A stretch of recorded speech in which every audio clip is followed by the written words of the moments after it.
Good morning, day 262, Romans chapter 7. I'm titling today The Forbidden Fruit Effect. This is actually terminology that's used out there in the world of psychology.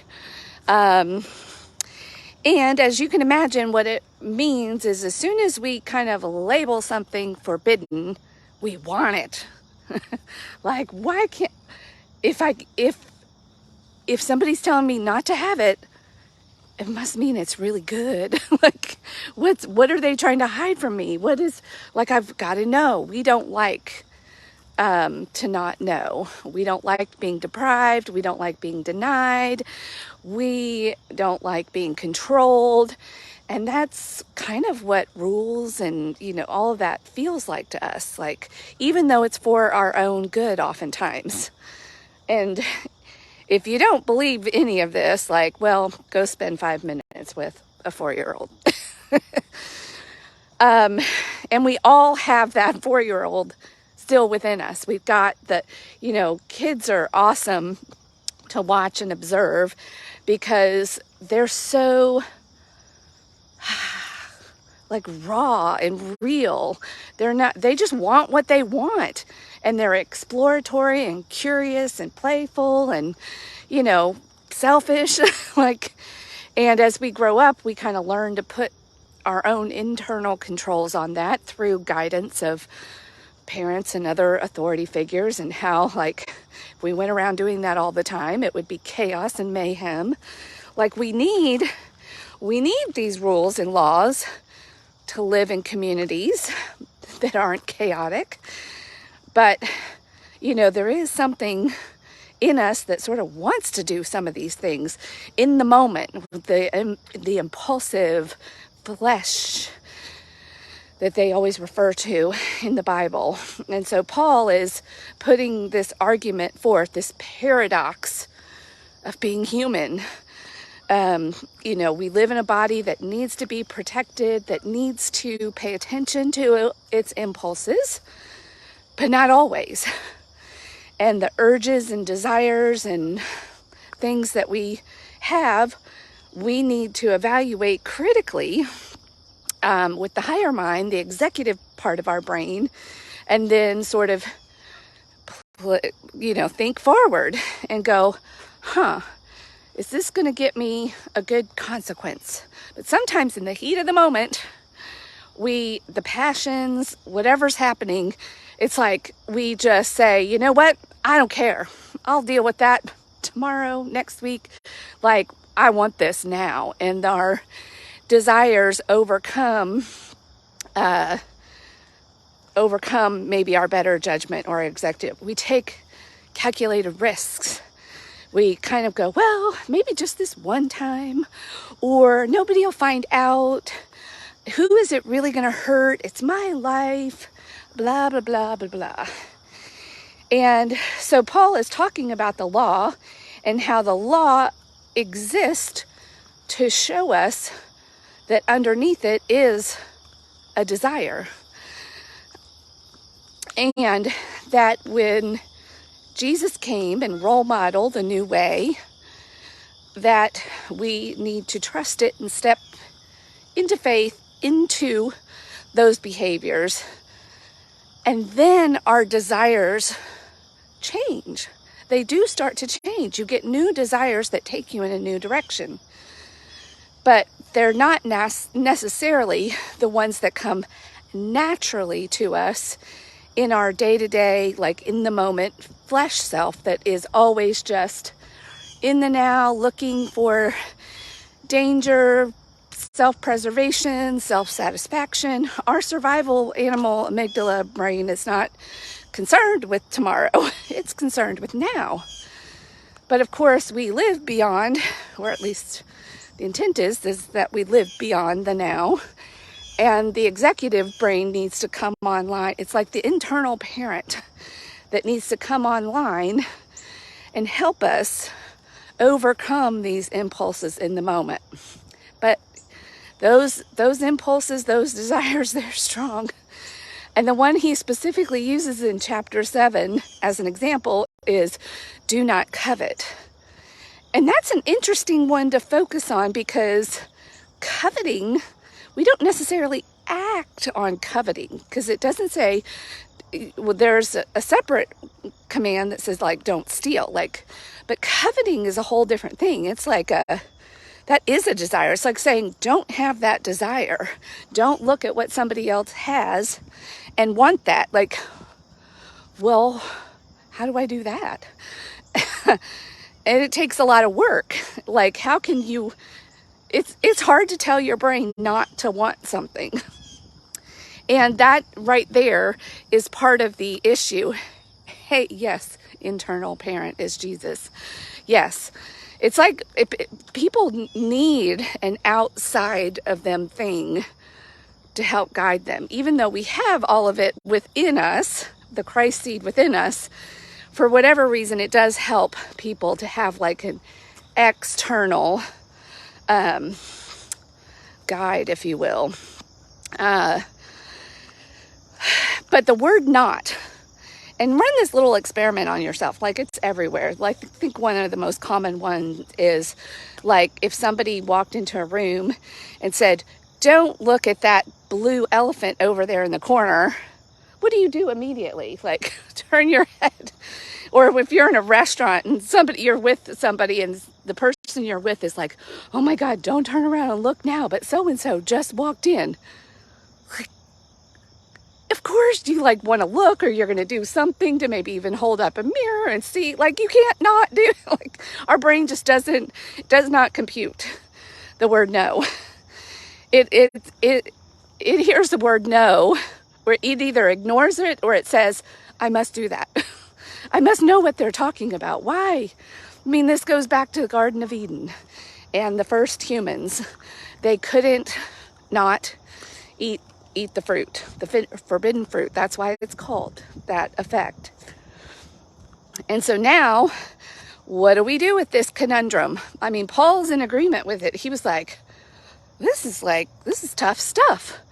Like, I'm saying one thing and then I'm saying this, and like, how we've got all this going on inside of us, these competing desires, a desire to live from the executive self, because we know that that actually leads to life, the way of sin or separation from God. In these other behaviors are no bueno. They just don't work for us in the long term. They work for us maybe in the moment. And then when we confirm and affirm that they work for us in the moment, going back to some brain science, our brain links and thinks. So if we choose, for example, to not hold the thoughts captive of coveting something from your neighbor, and then you entertain those thoughts, well, what happens as you entertain the thoughts of coveting? You might start to judge that person. You might start to not be very neighborly. You might spend your own time and energy, not on what God has for you, but what God has for somebody else. And then the neurotic thinking starts. You cause yourself stress through the whole process. And then you might act on that just to get relief from it with something else and another bad behavior. So it's like that when we spend time in things that don't serve us in the long term, it actually leads us down that proverbial slippery slope. And then we might use an even worse behavior or desire to satisfy that thing just because we need immediate relief. And that's the thing with a lot of the quote unquote sinful things, is that they provide immediate relief in the moment. Now, they usually have bad consequences.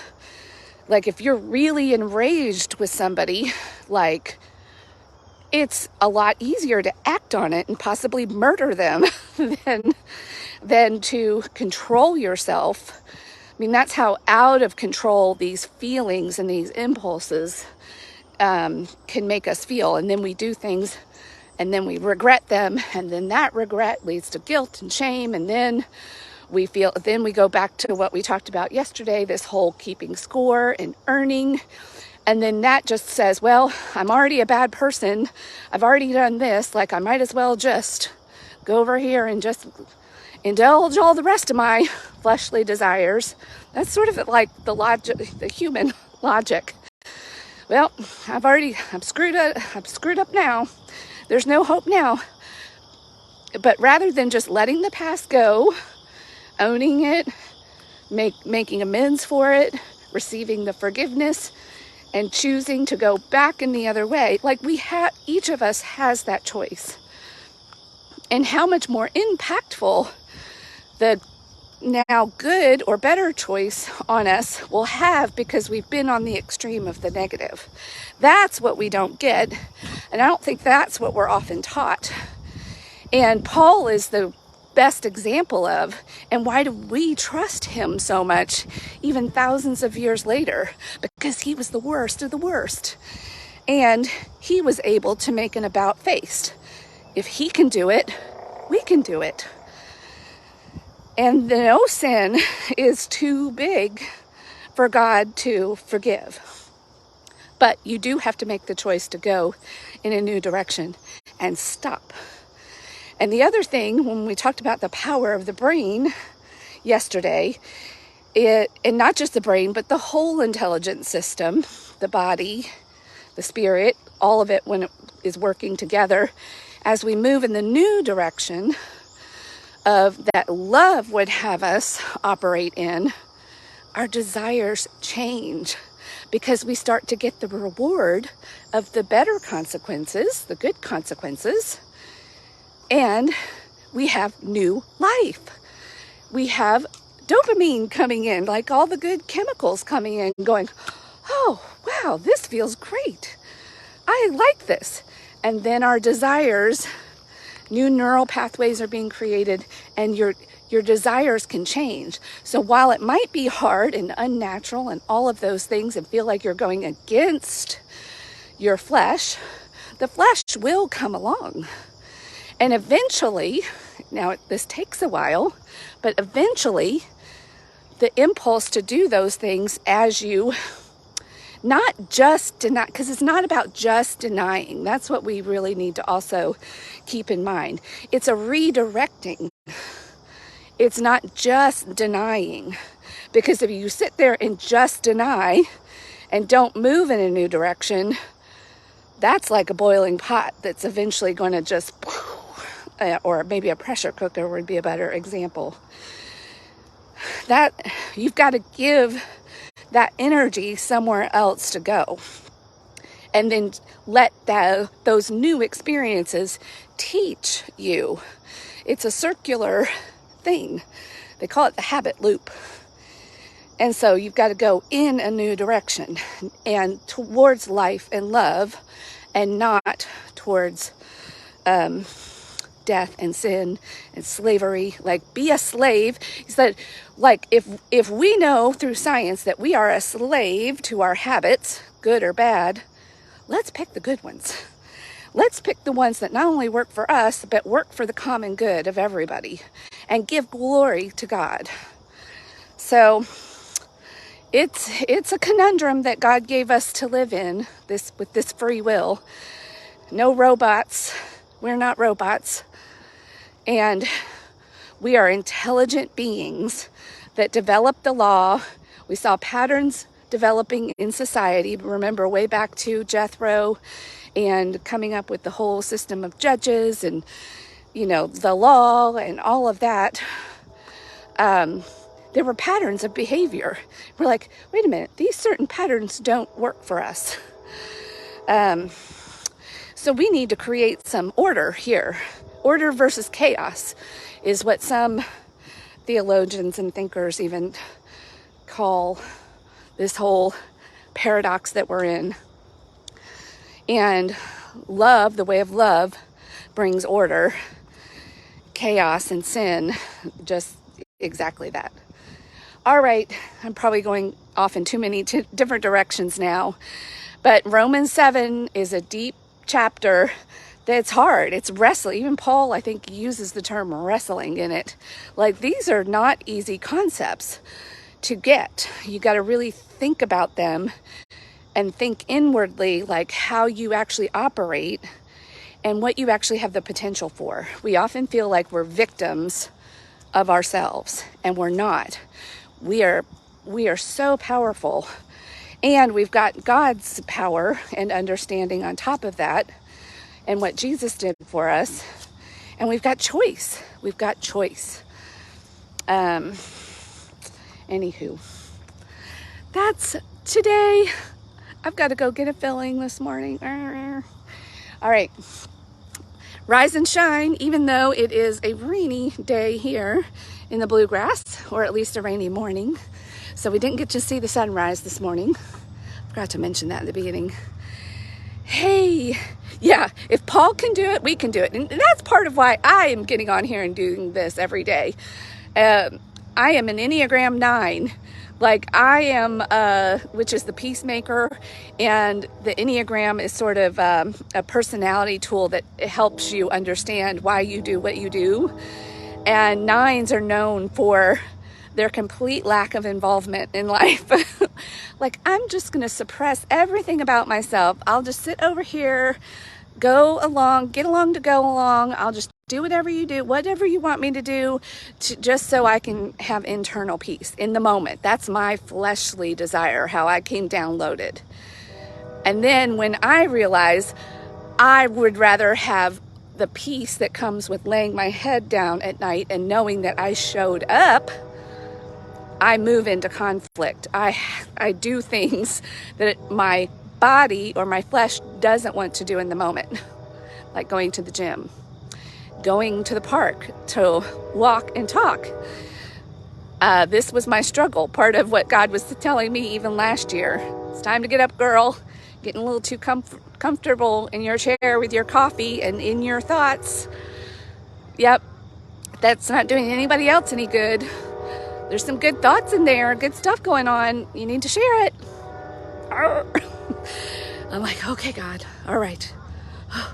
And eventually, though, my desires have changed. You do, and then your desires follow along because you start getting the reward and the benefit, and you're intentionally feeding that. There's the concept of the wolf you feed. All right, Mary, you got me going again. All right, I'm going to sign off, and I'll see you tomorrow for Romans chapter 8 and 9. Bye.